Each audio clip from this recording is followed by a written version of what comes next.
de Rivera, soy el alcalde de la ciudad de Lawrence. I'm Tombarello, the mayor. Come on, hey. Come on. Hey, no worries.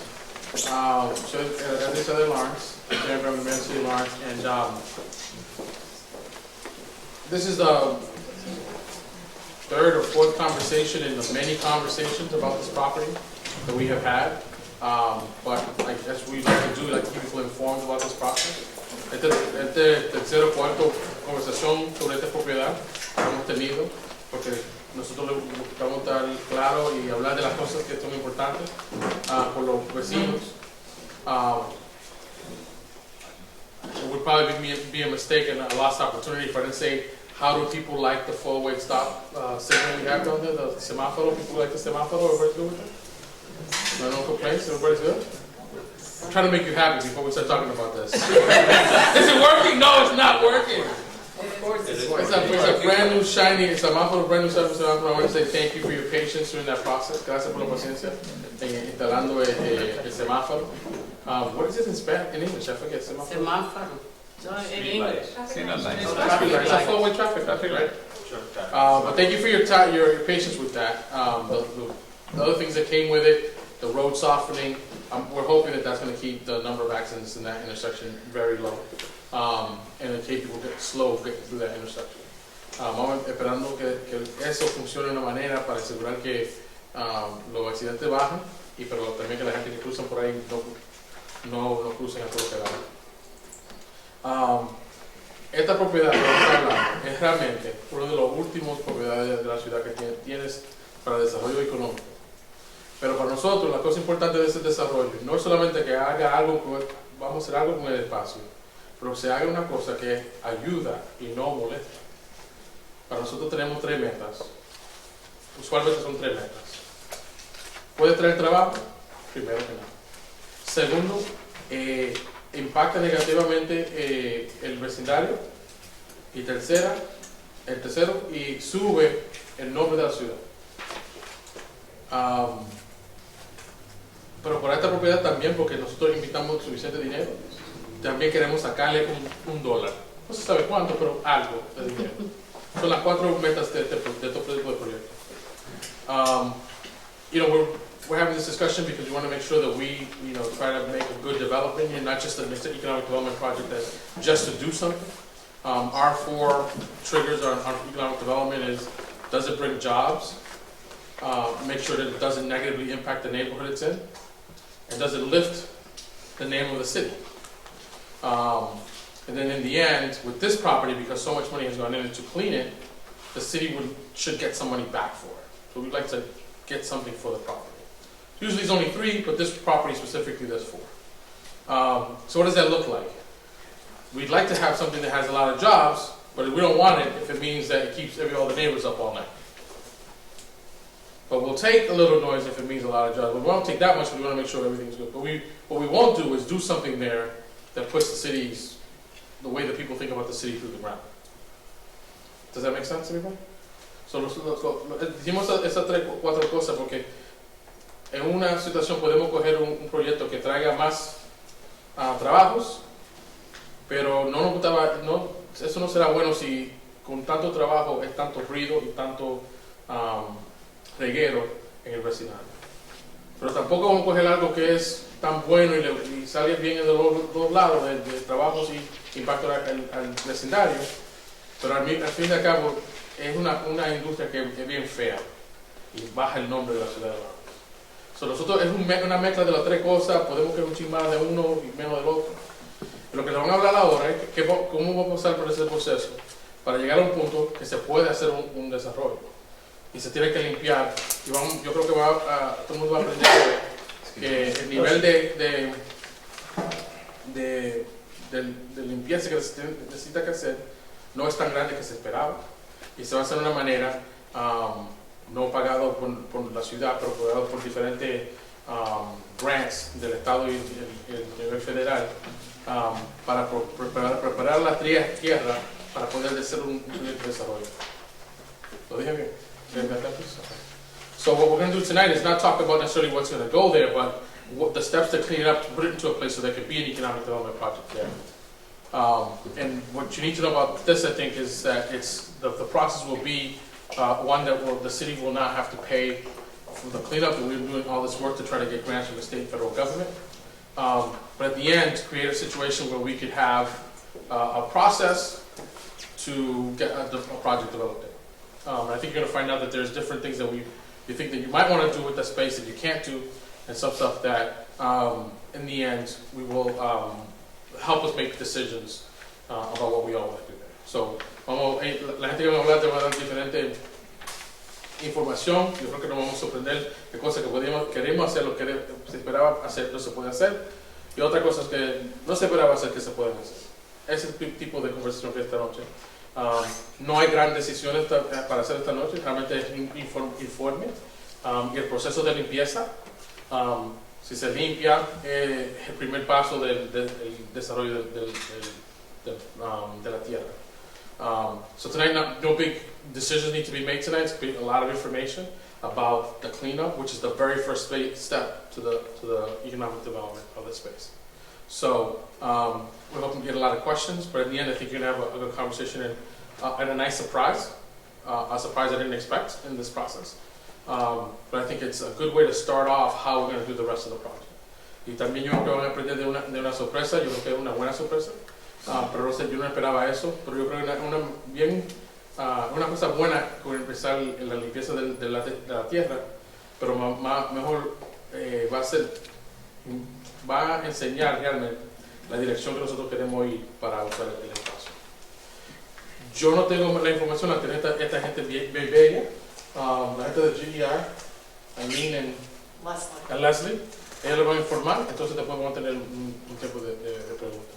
So I don't have the information, they do, Eileen and Leslie have it from GEI, and I'm going to turn it over to them, right? I'm going to turn it over to them, and they're going to give you the information. All right? If you need translation, you got to go to the back, and we'll do it, we'll stand over there. All right? Gracias. Good evening. Welcome. I'm Eileen Gladstone. I forgot to do one thing. Oh, Me dijeron como 3 veces decirle esto, y totalmente se me olvidaron. Pastor Cassandra, where you at? Is she here? Hey, Pastor, how you doing? I just want to say thank you, Pastor Cassandra, from the church. Thank you for letting me use the space. A round of applause for them letting me use the space. Thank you, Pastor. And of course, you know, we don't get to do a lot of this stuff. We don't do it without the support of our city councilors, and this district doesn't have a better champion in it than our city councilor, Maria de la Cruz. Thank you so much for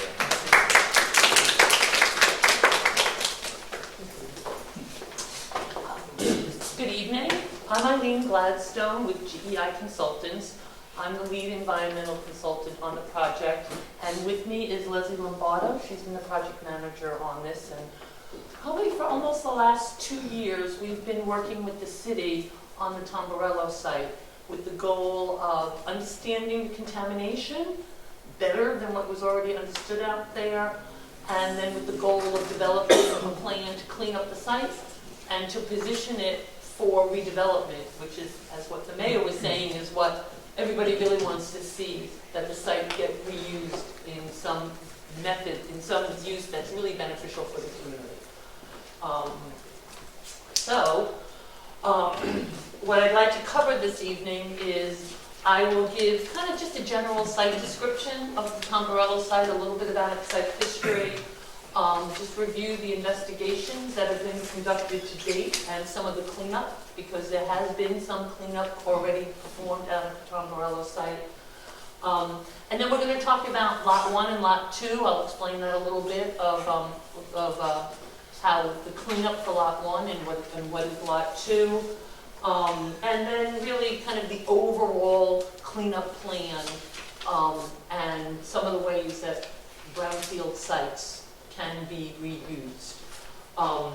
Leslie? And I used the term brownfield site just now, and I just want to share that's kind of a term of art, which is a contaminated piece of property that we want to get cleaned up and then redeveloped and reused and put back into productive use into the community, so it just doesn't sit there as a piece of contaminated property with a fence around it for decades. So I think all of you are familiar with the Tombarello site. What you can see on here is we've got it kind of divided up into what was called Lot 1 and Lot 2. That's really was just a convenience that the city put together to think about first how it might be redeveloped, but mostly what's important on how grants were filed with the US EPA to get funding. So because the property was divided into into two lots, it provided the opportunity to actually get two sets of grants from the EPA instead of keeping this one big property and only getting one grant. So that was helpful in that way. On the next slide. So just as we all know, the Tombarello site, it's a contaminated site. And the contamination really comes from how the site has been used over time.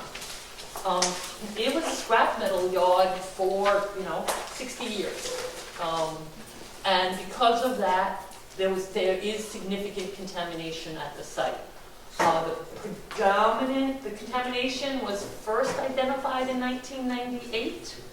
So we've known for a while that it's been contaminated, although it was still operating as a scrapyard for many years after that. And then the city acquired the property in 2016, which really, was only 3 some odd years ago. And in that time, as you'll see, there's been a lot of work done, and that the city, particularly with the help of EPA funding, has really invested a lot of time for some cleanup and also to have a better understanding what the contamination is. Until we understand the contamination, we really can't develop a cleanup plan. The principal type of contamination, and what's the most challenging, is what's called polychlorinated biphenyls, which are PCBs. And I will try really hard not to speak in environmental lingo and acronyms. A lot of environmental people just talk in lots of letters, and I really will try not to do that. But in this case, you do need to understand that the primary contaminant are PCBs, and there are also metals. So those are the two contamination that we're most concerned about, and it's the soil that's contaminated. Often we're concerned about contamination in the soil and in the groundwater. At this site, because of the type of contamination, it really hasn't entered the groundwater. So there's contamination in the soil, it's just on that property, it hasn't moved off the property. And I think, as you all know, there's a big fence around it. And the reason the site is fenced is really to prevent people from going onto the site. It's contaminated. The way that the site poses a risk is if you are in contact with it. So the idea is to fence the site off until we can get it cleaned up so that people aren't in contact with the dirty soil. And the other thing I want to touch base on is who the site's regulated by. As I said, we've been working with EPA over the years because they've been a great source of providing money and grants for the community so that we can be investigating it and also have conducted some cleanup. So the EPA is the federal government. We've been working with the federal government, and it's also regulated by the Massachusetts Department of Environmental Protection. And that's a state agency that also oversees and regulates cleanups in Massachusetts. So we've been partnering with both the state and the federal government on the Tombarello site. Again, there's a big picture of the Tombarello site. All those little yellow dots up there represent where we have done soil sampling. So there has been a lot of testing done at the site to try to understand what type of contamination is at the site. As I said, it's mostly PCBs and metals, but as you can see, we've done lots of looking to see what's out there. And those samples don't just represent collecting a sample at the surface. At many of those locations, we've collected samples at the surface, but also down deep, probably at some points up to 10 feet deep, so that we can understand how deep the contamination goes. So we understand it both across the site and also down through the site. I think we can go to lot one. So What we found, what we had seen is that the contamination on lot 1 is a lot, this lot 1 is a lot less contaminated than lot 2. So I want to kind of focus first on lot 1 and what the plans are for lot 1. As I said, we broke up the 2 sites so that we could basically get more money from EPA. And we currently have a grant from EPA to do cleanup of lot 1. So what we're planning on doing is to clean up lot 1. So in the northwest corner where it's green, that area is actually one of the least contaminated portions of the whole Tombarello site. There still is a little bit of contamination there, but it is the least contaminated. And we're going to be using the EPA money for cleanup to go in there, clean up the contamination that's out there. And then what the plan is to be able to turn that into a park for the community. So we will be able to clean that site up, clean up lot 1 in the near future. We're probably figuring that cleanup can probably happen in the spring of 2020. And then it'll be positioned to be redeveloped for a park. The remainder of lot 1, where it's kind of the brown portion. I think just real quick, Yes. how big is that green space going to be? So what's a comparable space? 10,000 square feet. It's about 10,000 square feet, so about a quarter of an acre. What other park is as big as that? Or what playground is that? Come on, Brad. Well, the North Common playground at the North Common is about 3,000 square feet, so. Oh, that's 3 times that. Yeah, it's. So if you've been to the park, the playgrounds in North Common, it's 3,000 square feet. And that is going to be 10,000 square feet. So el parque de la Andilla, el colegio de los muchachos que está ahí es 3,000 pies cuadrados. Ese va a ser 10,000 Tres For anyone who lives here, it's actually the size of Larry Coleman's lot, which is the corner of Ferry and Sumner. It's not very big.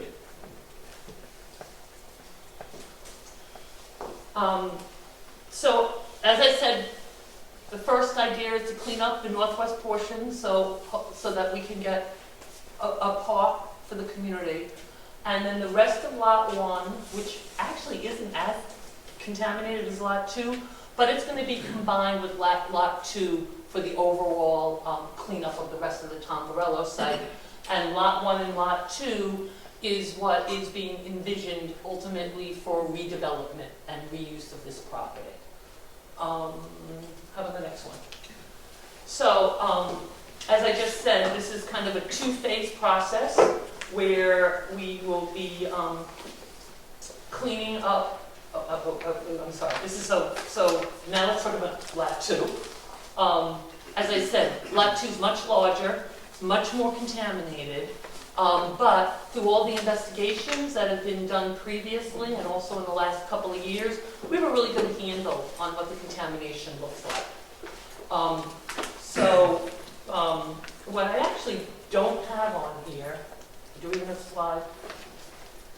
There's already been cleanup on lot 1, kind of a little bit on I'm sorry, on lot 2, we've already conducted, so yeah. We've already conducted, bring me back the site plan. There's already been some cleanup conducted on lot 2. EPA has come in and used some of their money already to do cleanup. So there has been cleanup done on the northern portion of lot 2. That was done a few years ago. EPA was concerned about the contamination that was located close to the residences. So they went in, they dug up that contaminated soil, and then they put clean soil on top where they had dug it up so that, as I said, they were concerned about the proximity to the residences. And then there's another area that's probably like the worst contamination on the property, and that's in this area. And last year, EPA again came in and used their own funding, and they dug up that contaminated soil and took that off-site. So that's a really big first step in ultimately the final cleanup for the site, because we've already had some of the worst contamination already removed from the site. So if we can go back to like the lot 2 summary. You got a question? Yes, So, thank you. So where they did the initial cleanup there, yeah, on why don't you that go back to the that second one? northern side there, Mhm. that's pretty much my backyard. Yep, And they actually came into my backyard, my father's backyard, and they had to dig up the majority of our yards. And they went fairly deep, and has that been retested since the initial cleanup a few years back to see if contamination has come back and/or like spread back from, because they didn't come very far out into Tombarello's site, obviously. I forget what the footage was, maybe 10 feet, 15 feet from the fence line, from the property line into Tombarello's. And then, like I said, they took the fence down, they came into my yard, they dug up half of my yard, they dug up a big portion of my father's yard and whatnot, then cleaned it all up, filled it back in. But has that been retested and/or when they do the testing again, will they be coming back on our properties to test to see if the contamination came back underneath the Tombarello's fence into our yards again? so that has not been retested. Okay.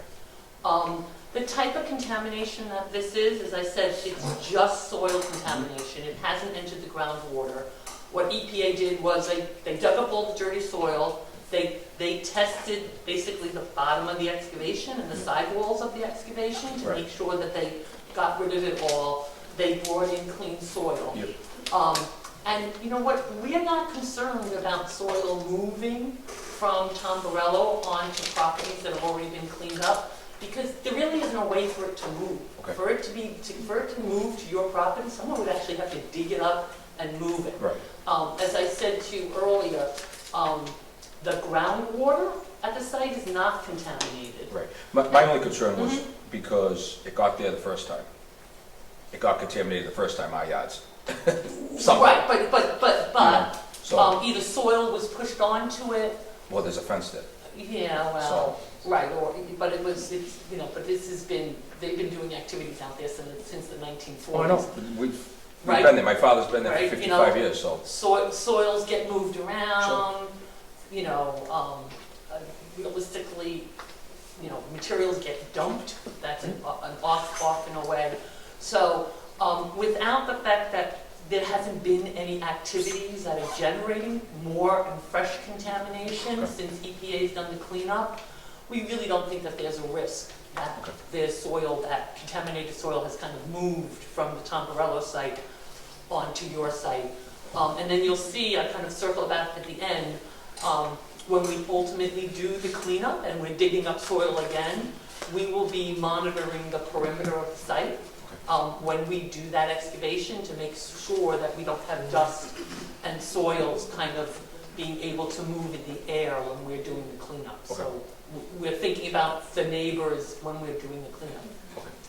Yes? I have a question. The soil that was supposed to be contaminated, that was removed from our properties, they moved it. They literally dug it up, put it in trucks, and moved it. Mm-hmm. It's still on that property. Yes, it is. What are they gonna do with that berm of contaminated soil that's on the opposite end of that yard? That's part of our long-term cleanup plan, which we'll touch on, but kind of just to give you a preview, we've done a significant amount of testing to understand what the contamination is there, and ultimately, that berm's gonna come down and is going to be regraded and capped on a portion of the site. So that's part of the cleanup plan. So we are aware of the berm, and for the long-term use of the site, that needs to come down and that needs to be capped. So they're not gonna remove it. We are not going to remove all of that soil off the site. A very appropriate way of handling this type of contamination, and it's done all over the state, it's done all over the country, is you basically cap it. Because as I said earlier, the way that this type of contamination poses a risk to people is if you can get in and you can get exposed if you can touch it, if you play in it, and the way we typically clean this type of soil up, the plan is we cover it up. It gets covered up with parking lots, with buildings, so that we basically isolate it and nobody can touch it. Because frankly, disposing of all of this soil would be just infeasible. It would, the cost of digging all this soil up and moving it someplace is just is infeasible, and it's not most of the way we approach cleanups to these types of properties. In your explanation, you mentioned buildings. Mm-hmm. I was very heavily involved with the federal government when they were digging up that property. They were on my property Yep. for probably 2.5 months. Okay, and at that time, the gentleman that I spoke to, who was the head of that cleanup operation at the time, said that it was impossible to put buildings on that property. Residences, office buildings, any place where, even if it was capped, they could not put any type of buildings there where people would be spending time on. Now you're telling me they could put buildings there. I unfortunately did not speak with the man that you spoke with, and I don't know what he said to you, and we often put buildings on contaminated properties. And it's like, for example, Leslie, could you go to one of the last slides that we got, the Charlestown site? A way that brownfield sites often are redeveloped is that the contamination is left in place, maybe regraded on the site, and then it gets covered up. And it gets covered by buildings, and it gets covered by pavements. This is an example of a building. This is in Charlestown. It's on the Mystic River in Charlestown, and it's a big commercial building. It's actually they test blades for windmills. However, this building, and one of the reasons I wanted to show this as an example, this has the exact same type of contamination that's on the Tombarello site. This is a heavily contaminated PCV site, and we basically built a building on top of the PCVs, and where the building isn't, there's pavement. So that is a very standard way that we address contaminated properties. And as I said, there are buildings on contaminated properties all over the state. So, you know what, let me go back and get through my presentation, and then we're certainly open to more questions. So as I was saying, for Lot 2, the cleanup really is, we envision this in 2 phases. The city, with a couple of grants, one by EPA, because we're applying for another grant from EPA, so we can get more EPA money. And we also are hoping that we're getting a grant from the state. We're going to go in and clean up the most heavily contaminated soil. There's soil out there that the concentrations are too high to put underneath a cap. And we don't want them on the site, even underneath a building or a cap. So those soils are going to be dug up and taken off site. That's kind of phase 1. And then phase 2 is that the city, working with a developer, once, the idea of how this property is going to be reused, the developer will come in and they'll finish up the cleanup. And by finishing up the cleanup, they'll demolish the buildings that are out there, because developers do that all the time. They demolish buildings as part of their redevelopment plans. And they're going to regrade the site. So they'll take down the berm, they'll regrade the site. We envision that they're going to take the contaminated soil, basically consolidate it on a portion of the site, build a parking lot over it. So again, the worst of the contamination won't have a building on it, it'll have a parking lot. And then they'll put a building over the rest of the site and parking. And then the entire site will be capped. As I said, the worst of the soil will have been taken off site, first by what EPA did last year and took off the worst of the worst. We have found some other soils that we and the state and EPA considered too high to keep on the property, those will go off-site, and then the rest of the site will be capped by a developer, and will then be able to be ready for reuse. Can I have the next slide? I just, also, as I said, the city is applying for another grant for EPA.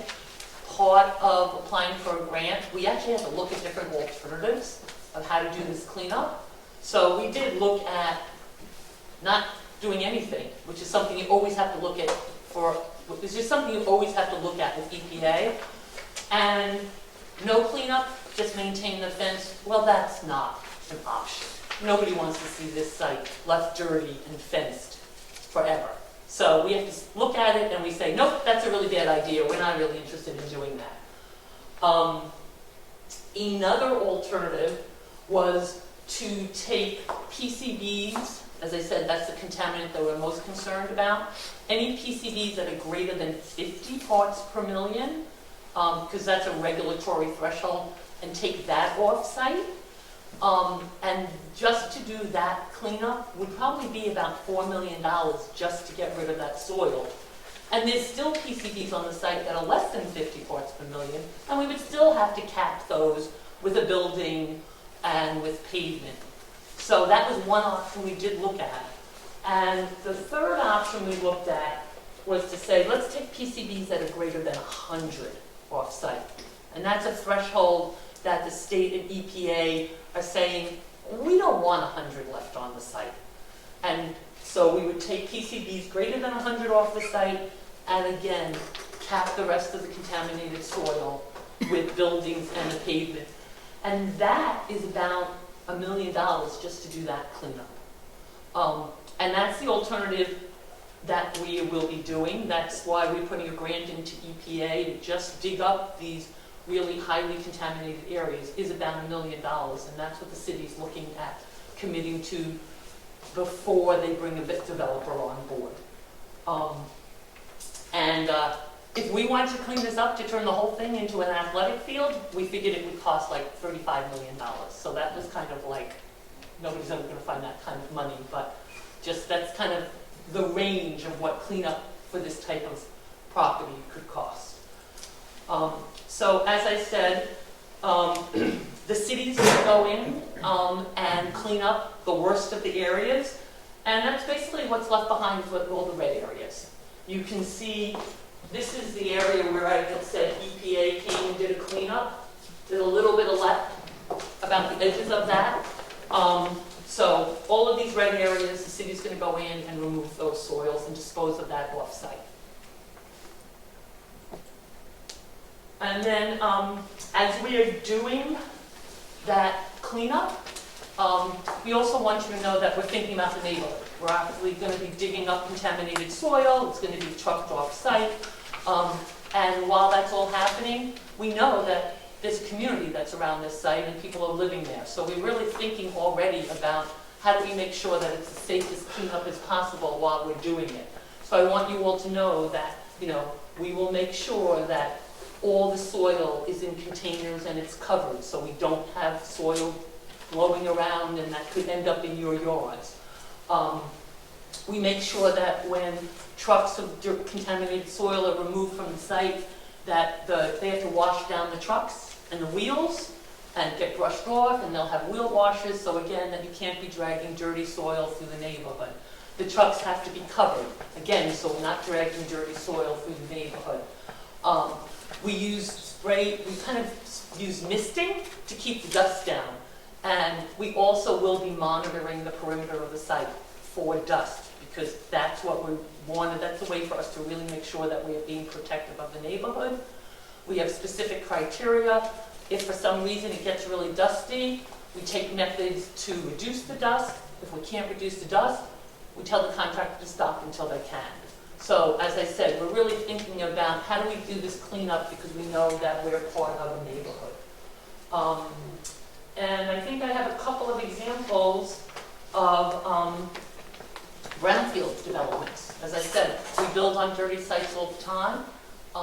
And I just wanted to show a couple of examples. We've done a lot of development on a very, very large contaminated site in Burlington. And this is just a couple of the different types of projects that have been put up on it. There's big Wegmans there, and this is one example of a restaurant, but there were retail stores and other restaurants. Very routine for us doing on brownfield sites. And then I showed you the project we did in Charlestown that is basically on the same type of contamination that's at the Tombarello site. So I think that's generally what I wanted to present this evening. I'm available for more questions, and Teresa Park. I'm back here. Oh, here. So you moved. And Teresa Park is with us also. She's the director of the Office of Planning and Development. I'm happy to answer any questions, and I'm sure Teresa is too. Yes? Yes. Remember that we have a public school across from that location. I'm sure that kids would like to play in the playground over there. The house safety is going to be for them to be there on a daily basis. The playground will be completely safe for those children to be there. That's what I'm saying. One of the They things, go every day.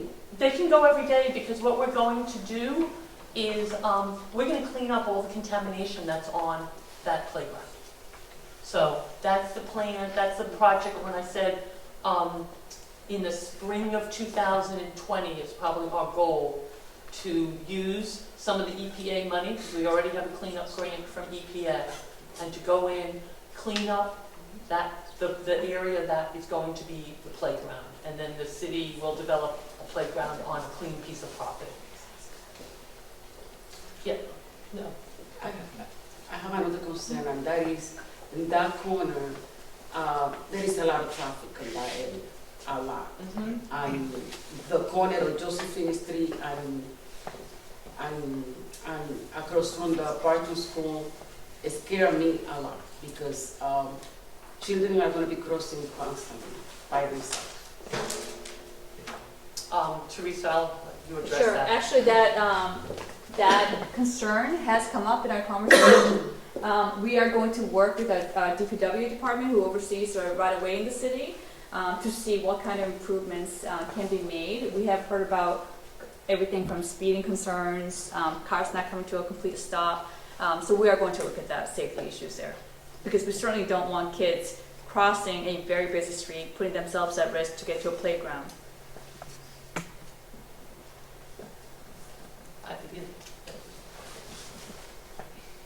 Couple things.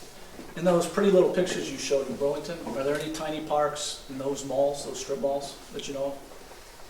Because I've been to those areas. And I don't think you have a realistic outlook of this property in terms of having a tiny park that's going to be passive recreation. You have a school across the street where kids have limited, very limited ability now for recreational activities because of the way they built the school and ate up the whole Playstead area.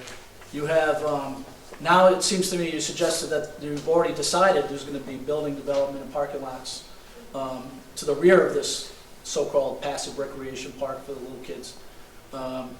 And what we really need in the area, I've said this for years, is parks. We need playing fields, we need places for the kids to go to recreate in a safe environment that isn't, we don't have it now.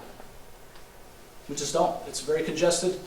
City, especially, it's become more congested in our neighborhood in Prospect Hill as people have started building these postage stamp houses on tiny lots. There's more cars, there's more people, there's very little recreational areas. And to just decide, it just seems to me you've already decided you're going to build on it. And as a sop to the community, there's going to be this little park.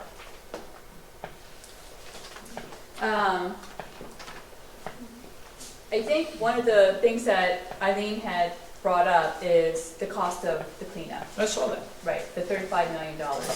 So I'm not sure, I mean, and that's a concern for us in the sense that, do we continue to allow the site to exist in the condition that it does No one's for longer advocating than it. necessary while we try to find the $35 million funding?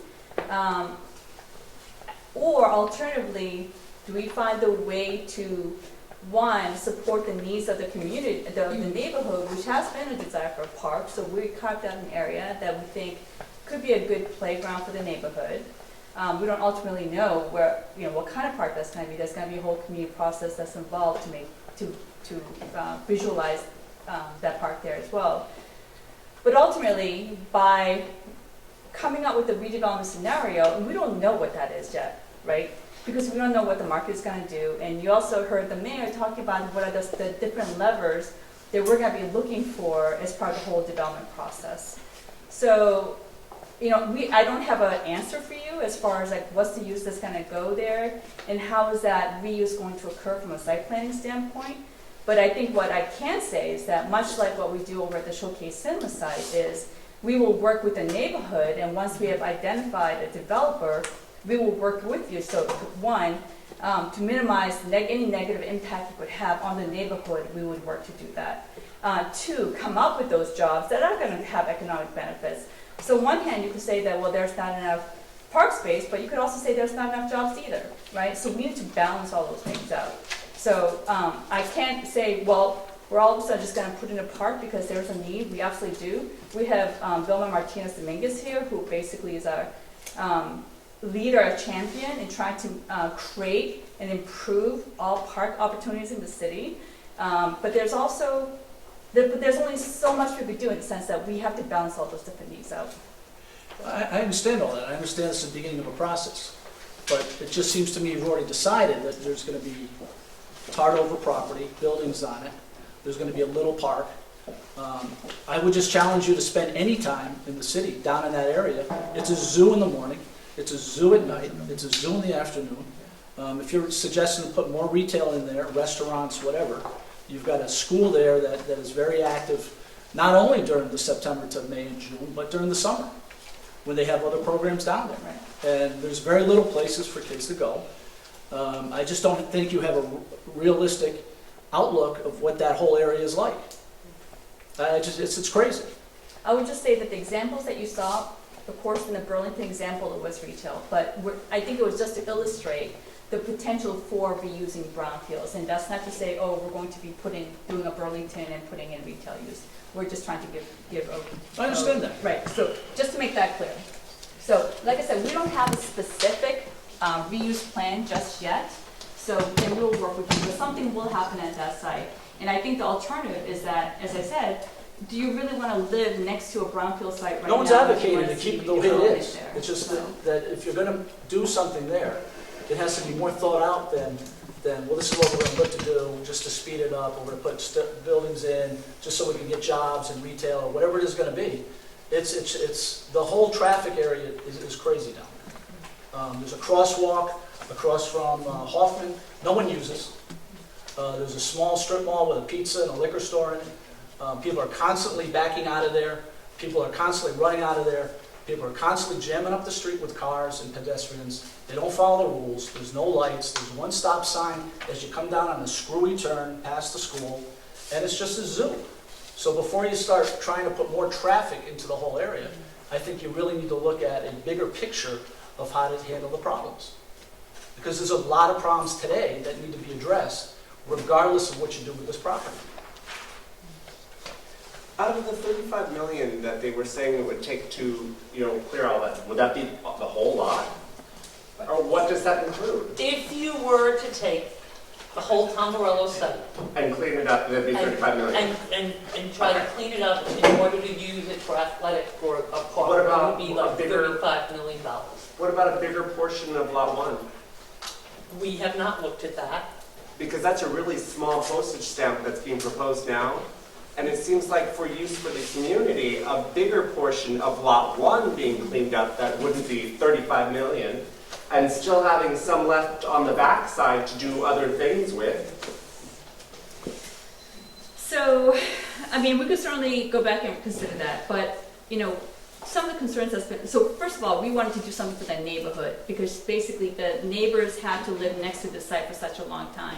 So I think initially we were envisioning what could help the neighborhood as opposed to on a citywide basis, right? Because ultimately, the bigger parks, bigger amenities means that you're also gonna bring more people in to use the park as well. So, but which is why we're also trying to make the other improvements to the other parks, so that everyone has some access to park space, whether it's be on the passive side or on the active side.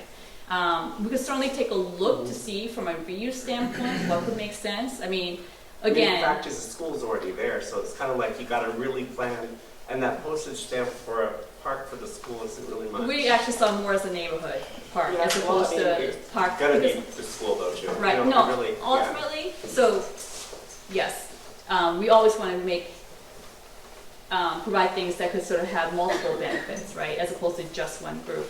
I'm not sure how this, we work with school a number of other things, we could certainly talk to them about, also because there's been so much economic development activity, that, you know, the city of Lawrence is doing tremendously well. There's been a lot of abandoned vacant mill buildings that's been converted, so all those properties are now off the market.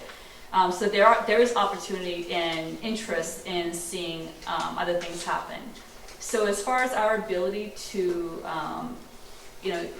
garner interest from the development community, the other thing we're looking to do is potentially bring on board a broker as a city broker to help really just vet out the market and just sort of also build interest as well. And I'd just like to add on the cleanup side, which is because of all the work that we've done over the couple. As long as we put together a good application, which we have been doing, they will continue to be supportive of our effort to get the site cleaned up. Yeah, I'd hate to see us, we're gathering here and we're putting plans together, but the end result is, well, sorry folks, we just aren't able to accommodate it as a result of funding. But Right. And I could speak on behalf of EPA. So our program, in Brownfields, we live in parcel world. So that's why they're talking about lot 1 and lot 2. So the way we saw it is lot 1 was already ready for cleanup money, but lot 2 needed so much more assessment because we're never going to give out a cleanup grant until you know what it's going to cost. So that's basically what Eileen was presenting to you guys. So the $200,000 for the lot 1 cleanup, that's already been secured over a year ago. Our grants are for 3 years. So if something that property does not get cleaned up in 3 years, that money comes back to us. So that has a time on it. Also with that grant, the lot 2, they realized that there was such a significant amount of assessment that needed to happen that they asked us for $350,000, which they were awarded, which has paid for a lot of this testing. We at EPA have already spent over $2 million on this property. Over the original removal action that happened. We've done targeted brownfields assessments where we've provided some data. We've gone back out and done another removal. And like Eileen says, it's so Be costly. very dark at night. I rather would like to see a soccer court that kids can play because we already have a basketball court at the Parto school. And a soccer one, we don't have. Then, after game, people will go home and that place will be isolated, which is okay. But a playground will bring a lot of kids to be there after night. And it's not going to be safe. I would just say that that's got to be a whole separate process. Typically, we go through a whole public planning process when we're working on park improvements. And part of the reason why we do that is that we could solicit input from the residents in the neighborhood to really get a better idea of what it is that they would like to see happening. So that is a separate track that will be followed as we get closer towards making that happen. So, obviously, we were very involved when you guys did the first cleanup. I know your dad invited me into his house to show me his files. So I was just gonna, excuse me? You invited us in when we knocked on the door to tell you we were going out there because you said you had a whole bunch of files in your basement. You weren't remember? part of the group that I threw off the property either. No, we were the nice people. Brownfields are nice people. We're nice people. so, that being said, I don't have a doubt that it's gonna be clean the way it needs to be cleaned, because we had a shaky start in the beginning, and it turned out to be good, and everybody kept coming back and checking and doing checks on the property and whatnot. I guess my biggest concern is, and this may be more directed to the city, is if someone comes in and buys it, and I get that everybody says direct, oh, we're gonna sit, we're gonna talk, we're gonna get the community's input and this and that. I guess my fear is, I won't speak for anybody else, is that something's already, that she brought up maybe as far as a soccer field, and we'll look at that, we'll look at this, is that plans are already made, number one. And number two is, if somebody comes in and buys it, does the city actually have so if you sell it to Joe Schmo, he comes in and buys it, is the city really gonna have a say as far as what goes there? Or is this builder, this contractor, this developer gonna come in, throw some money down, buy that big piece of property, because it's a big piece of property, and they just build whatever they want to build there? For example, Commonwealth. Absolutely. So we're going to be going through a public bid process, right? And that's because those are the rules that we have to follow. Sure, right. And in the bid process, we could stipulate exactly what we're looking for, as far as from an experience standpoint, what they're proposing from a use standpoint. We could ask for anything from like a potential site plan. Expectation is that they would be doing a traffic study as part of any kind of redevelopment scenario. So it's not just going to be like us selling off this land. It's like, okay, you do whatever you want. We're going to have some pretty clear requirements of what that developer can and cannot be doing. Okay, because I think that's probably one of the biggest concerns that everybody has. Is it's going to be sold off and whatever. No. And don't get me wrong, Yeah. I've lived there my whole life. I'm 47. I've been down there. My father's been there forever too. Yeah. And anything is better than what Tombarello's was. Anything is better than what you see when you drive down Marsden Street and you look to the right and the buildings are burnt and this and that and all crumpled over. Anything is better than looking out my back window or sitting on my deck before I go in my pool and looking at piles of junk. So I'm glad it's being cleaned up. Again, my concern is what's going in there. Right. Because if it's looking at a pile of crap or having a truck stop there, I'd rather look at the pile that's back there. And I think that's the concern, so I do hope that when we say people are gonna have a little bit of input, I hope that's. First of all, we wouldn't be bringing to you anything that we know that you're going to hate. Right? We just Well. not. Because I think that we could, and like I say, I'm going to go back to the whole showcase cinema site, right? We knew that there were some uses that just Of the course. neighbors weren't going to like, right? Right. So there was no point Sure. in moving forward with those Right. kind of uses. Same thing's going to apply here. Okay. And I just want to supplement that on the environmental piece. As I said, we've been working with EPA and Mass DEP to develop a cleanup plan. Right. And that's not just the city's piece of getting the worst stuff Right. off. Mass DEP and EPA, we're going to have a plan for what the developer has to do also. Okay. The developer will have to have an environmental consultant. They're going to have to manage the cleanup. And basically, we're going to have the plan that EPA and DEP will approve of, that they have to buy into before they can even become, take over the site. So we're also thinking about the long-term cleanup, in addition to ultimately what the use is to benefit the community. And I know you guys are out there because I see people out back all the time testing. So when they say that they're back there testing, they're back there testing. They're out there all the time. And again, so I don't doubt that, and I don't doubt the cleanup. I'm just concerned about what's going there. That's all. That's legitimate, because right now you don't know what that's going to be. But Right. as the mayor said, we're not looking to create any negative impacts on the neighborhood, but at the same time, we do want to identify some economic opportunities for the Fair city. Thank you. Sir, I think you had another question? No, that's all right. One of my major concerns right now, other than the right type of business or businesses that go in there, I live on Hoffman Avenue. I would like you, and I don't mean to point that lady over there and you people, because she knows what I'm like, come down to Hoffman Avenue.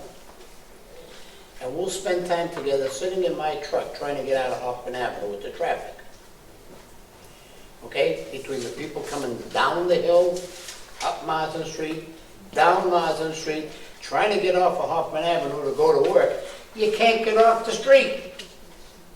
And you want to put something there that's gonna make more of a mess and more of a safety concern with the kids. I see the kids trying to cross the street coming out of school to go into the little variety store to buy a Coke. It doesn't happen. I'm not trying to be a rabble-rouser, but that's fact. I had to physically go out with my car and block the street and hope the hell some clown coming down Mazda Street doesn't T-bone me to get a kid to be able to cross the street. What are you doing about that? I don't want to hear we're studying it. You've been studying it for 15 since the new school go up. What's being done about it? So, What's more important, you working on a stupid 10,000 square foot piece of land of what you're going to do there, or the safety of one kid, one, coming down East Table Street, trying to cross Plaza Street to go to the variety store? You tell me what's more important. so Never mind so, and I'm not being sarcastic with you. Tell me what's going to happen. when you ask me that question, tell me what's going to happen. What are you talking about on a short-term basis or on a longer-term basis when we actually have our? I'm reviews on talking this about side? today, right now, before any type of consideration is given to that piece of property. What the impact is going to be on the kids coming out of that school. You probably really don't care because you don't live in that neighborhood. Actually, I do the work that I do is because I care about community, sir. So I would say Yeah, that that's everybody not the cares about it, case. but nothing is being done. We've actually, so I wouldn't go so far as to say nothing has been done. So Yeah, you did eat further down Mazda Street near Commonwealth Motors. Very. Hooray! That was good. That helped my son when he got T-boned coming off of Ferry Street. What is going to happen to protect those kids on Marsden Street, East Table Street, Josephine Avenue, and Hoffman Avenue? That's my question. I don't have a definitive answer for you. You don't at have this any point. answer at all. No, I don't have a definitive answer for you. We worked hard to make improvements to the other intersection as well because we knew that there was like a big accident issue at that location. We also have a lot of other dangerous intersections throughout the entire city of Lawrence. So we try to address those things based upon some of the accident statistics that we get. And also depending on whether different funding sources that we get to make some of those happen. The city, for the most part, gets something like, I'm not sure what the Chapter 90 money is. That's the money that we get from the state to make roadway improvements, whether it's the paving, all those kind of things. We get a very small amount of money, and certainly not enough to actually make improvements throughout the city. Much like what we're doing with the brownfields, we actually try to tap into every other source of funds to make every kind of improvements that we can. And that applies to everything from parks, to infrastructure, to housing, to everything you can name, because ultimately, you don't just improve one little thing, you have to improve a whole slew of things in order to make a community better. So what we do is we do chase those dollars to make that happen. Now, as far as that intersection is concerned, as I mentioned, it has been raised as a concern, and we're also aware of the fact that if you're gonna have more activity happening on the parcel, you downward better make sure that you make those other improvements, because it's a bad situation, you're ultimately going to make it worse. So yes, we're aware of this problem.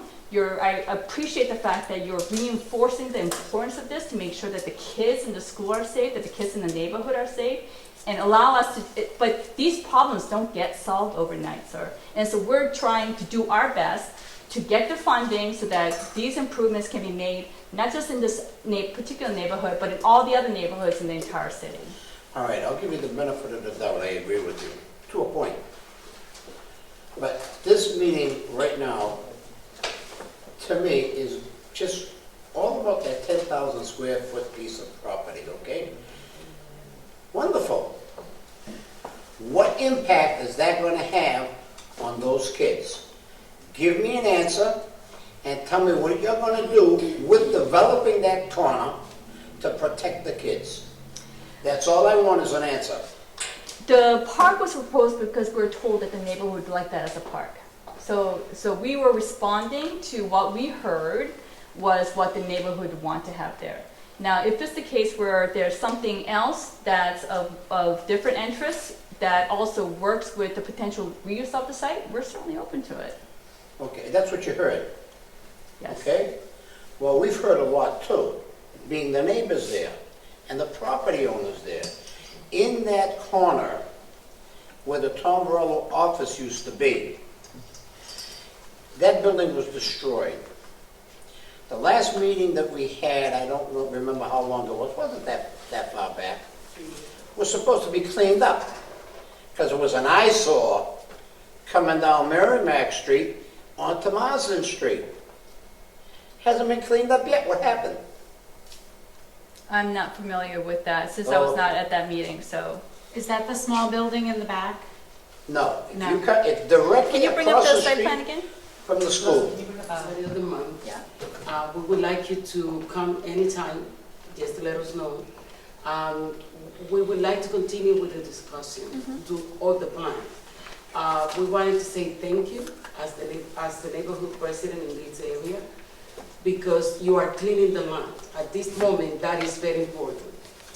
And we would like to see the progress of the changes for the land and what's going to happen. Then, thank you for coming tonight, and thank you for being part of making our community a better place. And thank you, I appreciate that. And also, there was a sign-in sheet, and so if you could make sure you leave your contact information, even in between meetings, if there is something that it's worthwhile for you to know about, we'd be more than happy in other ways of communicating to relay that information to you. Last So- Monday of the month is our meeting. Yep, so in addition to the meeting as well. The grant process, however, we're hoping that you're going to apply now for a $500,000 grant, which is how much, that's the max that you can ask for. It's statutory on a parcel. So the most that could possibly come from EPA for this portion is $500,000. But it is a competitive process. And with that, it does come down to grant writing. It does come down to these community meetings. It does come down to us knowing that there is light at the end of the tunnel, because we don't want those black hole sites. I mean, we could be looking at these sites for years. So they do go to a panel, and they'll have reviewers that are experts in brownfields, and we'll certainly fight for it, but there is always that chance that that money's not available. On the other hand, Merrimack Valley Planning Commission is a partner of the city of Lawrence, and they've also recognized the need at Tombarello. They have applied, in order to apply for a cleanup grant at EPA, you have to own the property, so they cannot apply for a cleanup grant, but they do have what they call a revolving loan fund of $1 million that we gave them a couple of years ago. So they've already put some significant money in, and you may see people out there I think they're going to be out there next week doing some more testing on that lot 1, just some confirmatory samples so that they know what the cleanup is.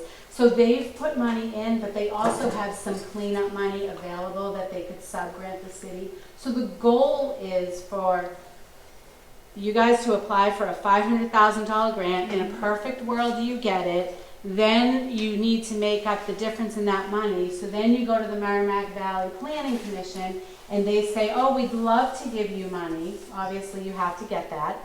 And then you have mass development that says, well, if they're all going in, if it's only going to cost us $200,000, and then this site is going to get back on the tax rolls, and it's an economic benefit. That's what happens. That's how this brownfield program works. Is it has to be partners, because no one program can do it on their own. And it's very hard to convince taxpayers, I need $35 million for this 11-acre parcel, I think it is in total. We have to be able to justify it and say that there are partners on board. So that's what this meeting is basically presenting their next steps to you and letting you know that this is where we're at, and that things are happening out there, but we need to keep the momentum going to keep the money coming. And that's really what we're trying to do. Thank you. So, Yes, I'm afraid, as a person that lives in this community, I'm afraid to have a park in that corner and to be very dark at night. I rather would like to see a soccer court that kids can play, because we already have a basketball court at the Parkview School, and a soccer one we don't have. Then, after game, people will go home and that place will be isolated, which is okay. But a playground will bring a lot of kids to be there after night, and it's not gonna be safe. I would just say that that's gotta be a whole separate process. Typically, we go through a whole public planning process when we're working on park improvements. And part of the reason why we do that is that we could solicit input from the residents in the neighborhood to really get a better idea of what it is that they would like to see happening. So that is a separate track that will be followed as we get closer towards making that happen.